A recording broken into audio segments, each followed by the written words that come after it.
This presentation is going to cover how to go in and search for contacts. We're going to find that there are three ways to do it. The first and primary way is with the search text box. Let's say that I know that the individual happens to work for a company that has the word East in it. I can type in East and the search text box will show me any organizations with the word East, as well as any people that happen to work for that particular organization. Likewise, if they had East in their name, such as John Easter, that would show up as well. If I wanted to choose an individual, I can simply click on their information and then I'll be brought into their record.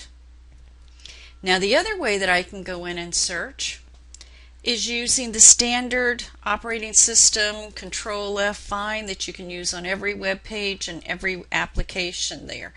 Let's say I want to find Anthony as an example. I can type in all or part of the name and notice how it'll go in and it'll find all the different entities that have that, and it'll tell me a count. The one thing you do have to watch about with this is that you do want to make sure that you're at the top of your list before you start, because the count will be from where you're at going down. But once you've entered it in, it will jump you to the first place and you can rotate through the rest of them by using the arrow.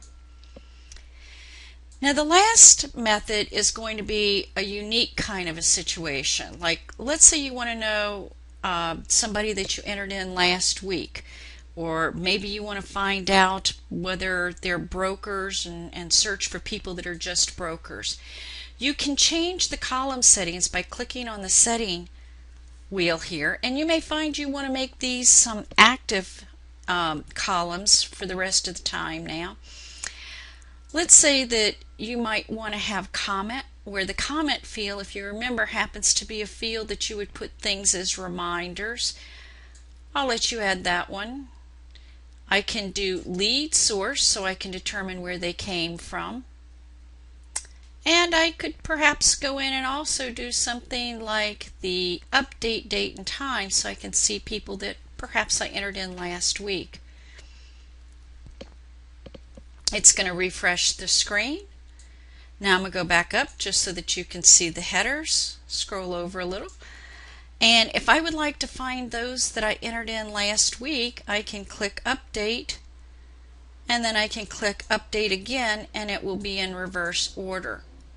Notice that as I'm looking at these, then I can just simply scroll down. I could also go in and search, for instance, for January 29th or something. I have sources for where the lead came in. Let's say that I remember that I met them at Triple Play. I can do a Control F, type in triple, and it'll show me any records and however many I have that have that particular lead source.